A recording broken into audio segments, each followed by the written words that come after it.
ഇന്ന് എല്ലാവരെയും അലട്ടുന്ന ഒരു പ്രശ്നമാണ്. ഒന്ന് ടോയ്ലറ്റിൽ പോകുമ്പം ഭയങ്കര ഒരു വേദന അനുഭവപ്പെടുന്നു, ഒരു രക്തം വരുന്നു, അതേപോലത്തെ ഒരു പുകച്ചിലൊക്കെ ഫീൽ ചെയ്യുന്നു.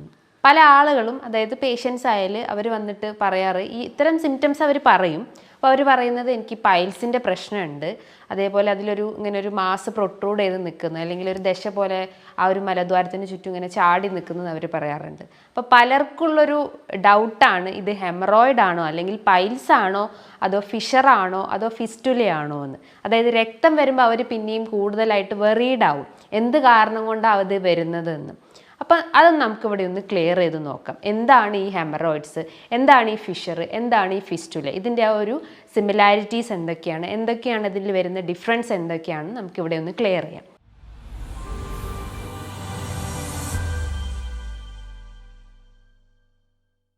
ഹായ്, ഞാൻ doctor Juhi Das, QNB health കെയറിലെ ഹോമിയോപ്പത്തിക് ഫിസിഷ്യനാണ്.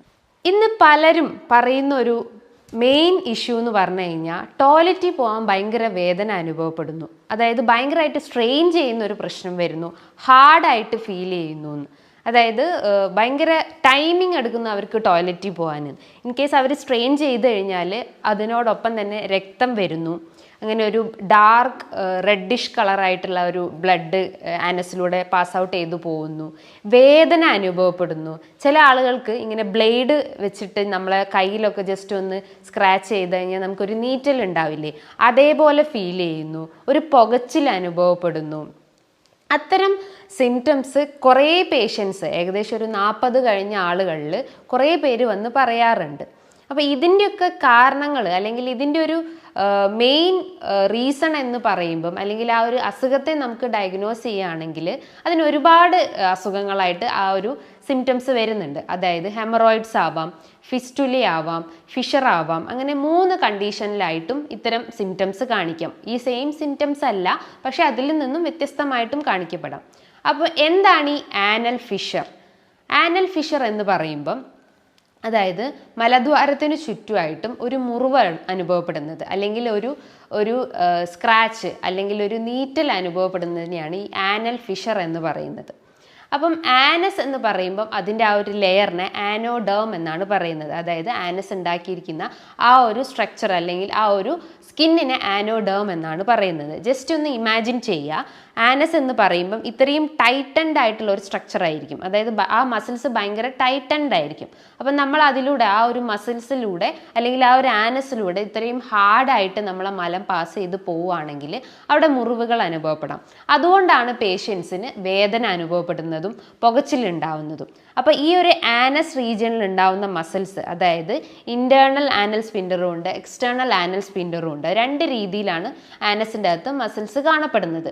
ഈ മസിൽസിൻ്റെ ഒരു പ്രത്യേകത, അല്ലെങ്കിൽ അതിൻ്റെ ഒരു ക്വാളിറ്റി എന്ന് പറഞ്ഞു കഴിഞ്ഞാൽ, നമുക്ക് ആ ഒരു മലത്തെ തടഞ്ഞു നിർത്തുന്നതും, അല്ലെങ്കിൽ നമുക്ക് എപ്പോഴാണോ ടോയ്ലറ്റിൽ പോകാനുള്ള ആ ഒരു ശങ്ക വരുന്നത്, ആ ഒരു ടൈമിൽ ആ ഒരു മസിൽസ് റിലാക്സ് ആവുകയും അങ്ങനെ മലം പാസ് ഔട്ട് ചെയ്ത് പോവുകയും ചെയ്യുന്നു. ഇതാണ് ഈ ഒരു മസിൽസിൻ്റെ മെയിൻ ഫങ്ഷൻ, അല്ലെങ്കിൽ പേശികളുടെ ഒരു ഫങ്ഷൻസ് എന്ന് പറയുന്നത്. അപ്പോൾ ഈ ഒരു മസിൽസ് ഭയങ്കരമായിട്ട് ടൈറ്റ് ചെയ്യുന്നു, അതായത് ടൈറ്റൻ എന്ന് പറയുമ്പോൾ ആ ഒരു മസിൽ ടോൺ ഭയങ്കരമായിട്ട് ഇൻക്രീസ് ചെയ്യുന്നു, അല്ലെങ്കിൽ കൺട്രാക്റ്റഡ് സ്റ്റേജിലോട്ട് പോകുന്നു. മസിൽസ് ഒന്ന് റിലാക്സ് ആവാതെ ഭയങ്കര ടൈറ്റായി നിൽക്കുന്ന സമയത്താണ് നമുക്ക് ഭയങ്കര വേദന അനുഭവപ്പെടുന്നത്. അതോടൊപ്പം തന്നെ ആ ഒരു ആനസ് റീജിയണിൽ, അല്ലെങ്കിൽ മലദ്വാരത്തിൻ്റെ റീജിയണിലേക്ക് കൃത്യമായിട്ട് രക്ത സപ്ലൈ ഇല്ല, അല്ലെങ്കിൽ ബ്ലഡ് സർക്കുലേഷൻ കൃത്യമായിട്ട് എത്താത്തൊരവസ്ഥ വരുന്നു, അല്ലെങ്കിൽ കൃത്യമായിട്ട് ഓക്സിജൻ സപ്ലൈ ഇല്ലാത്തൊരവസ്ഥ വരുമ്പോഴാണ് നമുക്ക് ഇത്തരം വേദനകൾ, അല്ലെങ്കിൽ നമുക്ക് ഇത്തരം ബേണിംഗ് സെൻസേഷൻ, അല്ലെങ്കിൽ പുകച്ചിൽ പ്രശ്നങ്ങളൊക്കെ ഉണ്ടാവുന്നത്. അപ്പോൾ ഈ ഒരു ആനൽ ഫിഷർ എന്ന് പറയുമ്പം മെയിൻലി ഒരു 90% പല ആളുകളും പറയുന്നത് പിന്നിലായിട്ടാണ്. അതായത് ആനൽ, ജസ്റ്റ് ഇമാജിൻ ചെയ്യുക, ആനസ് എന്ന് പറയുമ്പം ആൻറ്റീരിയർ പോർഷനുണ്ട്, അതായത് ഫ്രണ്ട് പോർഷനുണ്ട്, അതേപോലെ തന്നെ പോസ്റ്റീരിയർ പോർഷനുണ്ട്. അതായത് നമ്മൾ പുറത്തോട്ട് കാണുന്നതിനെ ആൻറ്റീരിയർ പോർഷൻ എന്ന് പറയുന്നു, ഉള്ളിലോട്ടുള്ളതിനെയാണ് പോസ്റ്റീരിയർ പോർഷൻ എന്ന് പറയുന്നത്. ഒരു 90% ആനൽ ഫിഷർ കാണപ്പെടുന്നത് പിന്നിലായിട്ടാണ്. അതായത് പോസ്റ്റീരിയർ പോർഷനിലാണ് ഈ ഒരു ആനൽ ഫിഷർ കാണപ്പെടുന്നത്. 10% മാത്രമേ അതൊരു ആൻറ്റീരിയർ പോർഷനിൽ കാണപ്പെടുന്നു, അല്ലെങ്കിൽ ഫ്രണ്ടിലായിട്ട് കാണപ്പെടുന്നു. പല ആളുകളും അത് ഈ രക്തം ഇങ്ങനെ പിന്നിലൂടെ വരുന്നു, അല്ലെങ്കിൽ രക്തം ഇങ്ങനെ കഠിനമായിട്ട് വരുന്നു, വേദന അനുഭവപ്പെടുന്നു എന്ന് പറയുന്നതിൻ്റെ റീസൺ എന്ന് പറയുമ്പം അതിലേക്ക് കൃത്യമായിട്ട് ഓക്സിജൻ സപ്ലൈ എത്തുന്നില്ല, അതോടൊപ്പം തന്നെ ആ ഒരു മസിൽ ടോൺ അവിടെ റെഡ്യൂസ്ഡ് ആയതുകൊണ്ടാണ്. അപ്പം ഈ ആ ഒരു ആനൽ ഫിഷർ എന്ന് പറയുമ്പം 2 രീതിയിൽ, അതായത് ക്രോണിക് ആനൽ ഫിഷറും ഉണ്ട്, അക്യൂട്ട് ആനൽ ഫിഷറും ഉണ്ട്. അക്യൂട്ട് ആനൽ ഫിഷർ എന്ന് പറയുമ്പോൾ ആ വാക്കുകൊണ്ട് നമ്മൾ ആ ഒരു മെഡിക്കലി പറയുന്നത്, അക്യൂട്ട് എന്ന വാക്കിൻ്റെ അർത്ഥം കുറച്ച് ഡ്യൂറേഷൻ അല്ലെങ്കിൽ കുറച്ച് കാലയളവിൽ മാത്രം ഉണ്ടായിട്ടുള്ള ഒരു അസുഖത്തെയാണ് അക്യൂട്ട് എന്ന കണ്ടീഷൻ കൊണ്ട് ഉദ്ദേശിക്കുന്നത്. ക്രോണിക് ആനൽ ഫിഷർ എന്ന് പറയുമ്പം കുറേ കാലയളവ് അല്ലെങ്കിൽ കുറേ കണ്ടിന്യൂസ് ആയിട്ട് ഒരു 1 year അല്ലെങ്കിൽ 6 months എബോവ് ആയിട്ടുള്ള ഒരു കണ്ടീഷൻ ആണെങ്കിൽ അതിനെ ക്രോണിക് എന്ന സ്റ്റേജിലോട്ടാണ് തരംതിരിച്ചിട്ടുള്ളത്. അപ്പം അക്യൂട്ട് ആനൽ ഫിഷർ എന്ന് പറയുന്നതിൻ്റെ ആ ഒരു വരാനുള്ള കാരണങ്ങൾ അല്ലെങ്കിൽ ആനൽ ഫിഷർ വരാനുള്ള കാരണങ്ങൾ എന്ന് പറയുമ്പം ഒരുപാടാണ്. നമ്മളെ ഭക്ഷണ രീതികൾ തന്നെയാണ് മെയിൻ ആയിട്ടുള്ള ഒരു കാരണം. അതായത് നമ്മളെ മലം കൃത്യമായിട്ട് ആ ഒരു ഹാർഡ് സ്റ്റൂളിലോട്ട് പോയിട്ടുണ്ടെങ്കിൽ, അല്ലെങ്കിൽ മലബന്ധം പ്രശ്നങ്ങളാണ് മെയിനായിട്ട് ഇത്തരം ഹെമറോയിഡ്സ്, അതേപോലെ ആനൽ ഫിഷർ, ഫിസ്റ്റുലയ്ക്കൊക്കെ കാരണമാകുന്നത്. അപ്പോൾ ഈ ഒരു ഹാർഡ് സ്റ്റൂൾസ് അല്ലെങ്കിൽ മലം കട്ടിയാവുന്നതിൻ്റെ കാരണം എന്ന് പറയുമ്പോൾ എന്തൊക്കെയാണ്?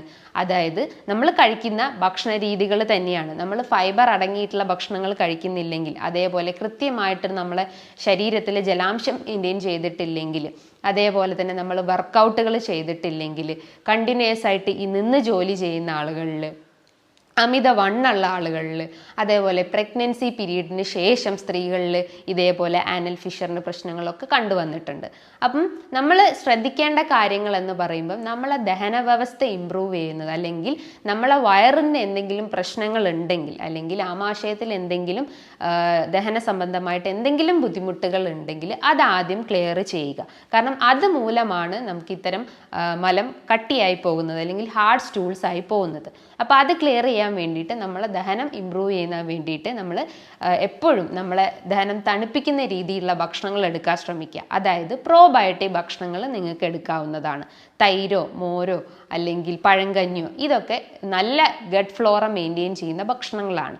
അങ്ങനെ ചെയ്യുമ്പം നമ്മൾ ആ ഒരു ഹാർഡ് സ്റ്റൂൾ മാറിയിട്ട് കൂടുതലായിട്ടും സോഫ്റ്റ് സ്റ്റൂളാവും. അതായത് മലം കുറച്ചുകൂടി ഒന്ന് ലൂസായി പോകുന്ന ഒരു അവസ്ഥ വരുന്നു. അപ്പോൾ നമുക്ക് ഇത്തരം വേദനകൾ കഴിവതും കുറയ്ക്കാൻ പറ്റുന്നതാണ്. അക്യൂട്ട് ആനൽ ഫിഷർ എന്ന് പറയുന്നത് ഒരു സൂപ്പർഫിഷ്യൽ ഡാമേജ് മാത്രമായിരിക്കും. അതായത് നമുക്ക് പുറത്തുനിന്ന് ജസ്റ്റ് ഒന്ന് എക്സാമിൻ ചെയ്ത് കഴിഞ്ഞാൽ ആ ഒരു ഡാമേജ് അല്ലെങ്കിൽ ആ ഒരു ടിയർ അല്ലെങ്കിൽ ആ ഒരു മുറിവ് നമുക്ക് കാണപ്പെടാം. അതിനെയാണ് അക്യൂട്ട് ആനൽ ഫിഷർ എന്ന് പറയുന്നത്. പക്ഷേ ക്രോണിക് ആനൽ ഫിഷർ എന്ന് പറയുമ്പം കുറച്ചുകൂടി ഡീപ്പ് ഇഞ്ചുറി സംഭവിച്ചിട്ടുണ്ടാവും, അല്ലെങ്കിൽ അതിൻ്റെ ആ ഒരു മുറിവ് ഭയങ്കര ആഴത്തിൽ ചെന്നിട്ടുണ്ടാവും. അതുകൊണ്ടാണ് നമുക്ക് ഇത്തരം രക്തം വരുന്ന പ്രശ്നങ്ങളും അതേപോലെ അതിശക്തമായിട്ടുള്ള വേദന അനുഭവപ്പെടാം. പക്ഷേ ഹെമറോയിഡിൻ്റെ കേസ് ആണെങ്കിൽ പേഷ്യൻസ് അങ്ങനെ പെയിൻ അല്ലെങ്കിൽ വേദന പ്രശ്നങ്ങൾ പറയാറില്ല. ഒരു ഗ്രേഡ് 3 കഴിഞ്ഞു കഴിഞ്ഞാലേ ഉള്ളൂ അവർക്ക് ഇത്തരം വേദനേൻ്റെ പ്രശ്നങ്ങൾ പറയാറ്. പക്ഷേ ആനൽ ഫിഷറിൻ്റെ കേസസിൽ ഭയങ്കരമായിട്ടുള്ള ഒരു സിവിയർ പെയിൻ അല്ലെങ്കിൽ ഒരു ബേണിംഗ് പെയിൻ എന്നൊക്കെ നമുക്ക് പറയാം. പക്ഷേ ആനൽ ഫിസ്റ്റുലേൻ്റെ കേസസിലായാലും ഇത്തരം പെയിന് പേഷ്യൻസ് വന്ന് പറയാറില്ല. ആനൽ ഫിഷറിൻ്റെ കേസസിൽ മാനേജ്മെൻറ്റ് എന്ന് പറയുമ്പോൾ, അല്ലെങ്കിൽ നിങ്ങൾക്ക് വീട്ടിലിരുന്ന് ശ്രദ്ധിക്കേണ്ട കാര്യങ്ങൾ എന്നൊക്കെ പറയുമ്പം മെയിനായിട്ട് അവർ ശ്രദ്ധിക്കേണ്ട ഒരു കാര്യം അല്ലെങ്കിൽ ചെയ്യേണ്ട ഒരു മെത്തേഡ് എന്ന് പറഞ്ഞു കഴിഞ്ഞാൽ സിറ്റ്സ് ബാത്ത് എന്ന് പറയുമ്പം നമ്മളൊരു ബേസിൻ്റെ അകത്ത് ഒരു തിളപ്പിച്ചാറിയ വെള്ളം അല്ലെങ്കിൽ ജസ്റ്റ് ഒരു മൈൽഡ് ആയിട്ടുള്ള ഒരു ചൂടുവെള്ളം എടുക്കുക. അതിൻ്റെ അകത്തേക്ക് കുറച്ച് സാൾട്ട് ആഡ് ചെയ്യുക. എന്നിട്ട് നമ്മൾ ജസ്റ്റ് ഒരു 10-15 മിനിറ്റ് അതിൻ്റെ അകത്ത് ജസ്റ്റ് ഒന്ന് നമ്മൾ ഇരിക്കുക. ആ ഒരു ടൈമിങ്ങിൽ അവിടെ നടക്കുന്ന ഒരു പ്രോസസ്സ് എന്ന് പറയുമ്പം ആ മുറിവുകളൊക്കെ ജസ്റ്റ് ഒന്ന് ഹീൽ ചെയ്യപ്പെടും, അല്ലെങ്കിൽ ജസ്റ്റ് ഒന്ന് ഉണങ്ങും. അപ്പം നമുക്ക് ആ ഒരു വേദനേൻ്റെ പ്രശ്നങ്ങളുണ്ടെങ്കിൽ അത് നമുക്ക് ആ ഒരു മെത്തേഡിലൂടെ കുറയ്ക്കാൻ പറ്റുന്നതാണ്. അതേപോലെ തന്നെ നിങ്ങൾ ശ്രദ്ധിക്കേണ്ട അല്ലെങ്കിൽ ഫോളോ ചെയ്യേണ്ട ഒരു കാര്യം എന്ന് പറഞ്ഞു കഴിഞ്ഞാൽ, ഞാൻ നേരത്തെ പറഞ്ഞിട്ടുള്ള ഗട്ട് ഫ്ലോറ ഇൻക്രീസ് ചെയ്യുക. അതായത് പ്രോബയോട്ടിക് ഭക്ഷണങ്ങൾ എടുക്കാൻ ശ്രമിക്കുക, ഫൈബർ റിച്ച് ആയിട്ടുള്ള ഭക്ഷണങ്ങൾ എടുക്കാൻ ശ്രമിക്കുക. ഫൈബർ എന്ന് പറയുമ്പം 2 രീതിയിലാണ് കാണപ്പെടുന്നത്. സോല്യുബിൾ ഫൈബേഴ്സും ഉണ്ട്, ഇൻസോല്യുബിൾ ഫൈബേഴ്സും ഉണ്ട്. സോല്യുബിൾ ഫൈബേഴ്സിൽ വരുന്നതാണ് ഓട്സ്, റാഗി, അതേപോലെ തന്നെ ചാമയരി, മട്ടയരി, ഇതൊക്കെ സോല്യുബിൾ ഫൈബേഴ്സാണ്. ഇൻസോല്യുബിൾ ഫൈബേഴ്സ് എന്ന് പറയുമ്പം ഫ്രൂട്ട്സിലും വെജിറ്റബിൾസിലും ഉള്ളതാണ്. അതായത് നിങ്ങൾക്ക് ഓറഞ്ച്, മൊസംബി, ഗ്രേപ്സ്, പൈനാപ്പിൾ, അതേപോലെ കുക്കുംബർ, അവക്കാഡോ, അതേപോലെ ക്യാരറ്റ്, പംകിൻസ്, ഇതിൻ്റെ അകത്തൊക്കെ ഇൻസോല്യബിൾ ഫൈബേഴ്സ് ആണ് അടങ്ങിയിട്ടുള്ളത്. അപ്പോൾ നിങ്ങൾക്ക് രണ്ടും, ഈ ഇൻസോല്യബിളും സോല്യബിൾ ഫൈബേഴ്സും നിങ്ങളുടെ ഭക്ഷണത്തിൽ ഉൾപ്പെടുത്തുന്നത് നല്ലതാണ്. അതേപോലെ നിങ്ങളെ ശരീരത്തിലെ ജലാംശം മെയിൻറ്റെയിൻ ചെയ്യാൻ ശ്രമിക്കുക. അപ്പോൾ എത്ര ഗ്ലാസ് വെള്ളം കുടിക്കണമെന്ന് ചോദിക്കാറുണ്ട്. അപ്പോൾ ഡെയിലി നിങ്ങളൊരു 10 to 12 ഗ്ലാസ് വെള്ളം ഡെയിലി, അതായത് ഭക്ഷണത്തിന് ശേഷം ഒരു ഹാഫ് ആൻ അവർ ആയിട്ട് കുടിക്കാൻ ശ്രമിക്കുക. ഒറ്റ സ്ട്രെച്ചിൽ നിങ്ങൾ വെള്ളം കുടിച്ചു കഴിഞ്ഞാൽ പല കോംപ്ലിക്കേഷൻസും വരും. പകരം നിങ്ങൾ സിപ്പ് ബൈ സിപ്പായിട്ട് ഒരു ടൈം എടുത്തിട്ട് വെള്ളം കുടിക്കാൻ ശ്രമിക്കുക. അതേപോലെ തിളപ്പിച്ചാറിയ വെള്ളം തന്നെ വെറും വയറ്റിൽ എംപ്റ്റി സ്റ്റൊമക്ക്, അല്ലെങ്കിൽ വെറും വയറ്റിൽ അല്ലെങ്കിൽ എംപ്റ്റി സ്റ്റൊമക്കിൽ നിങ്ങൾ ബ്രഷ് ചെയ്തതിന് ശേഷമായിട്ട് കുടിക്കുന്നത് നല്ലതാണ്. ഇത് നമുക്ക് എന്തെങ്കിലും ഓക്കാനം പ്രശ്നങ്ങളോ അല്ലെങ്കിൽ നെഞ്ചരിച്ചിലിൻ്റെ പ്രശ്നങ്ങളോ ഒക്കെ ഉണ്ടെങ്കിൽ അതിനെ റെഡ്യൂസ് ചെയ്യുന്ന ഒരു മെത്തേഡാണ് ഈ ഒരു എംപ്റ്റി സ്റ്റൊമക്കിൽ വെള്ളം കുടിക്കുന്നത്. അതിൻ്റെ അകത്ത് ജസ്റ്റ് നിങ്ങളൊന്നും ആഡ് ചെയ്യേണ്ട, ആ ഒരു തിളപ്പിച്ചാറിയ വെള്ളം മാത്രം കുടിക്കാൻ ശ്രമിക്കുക.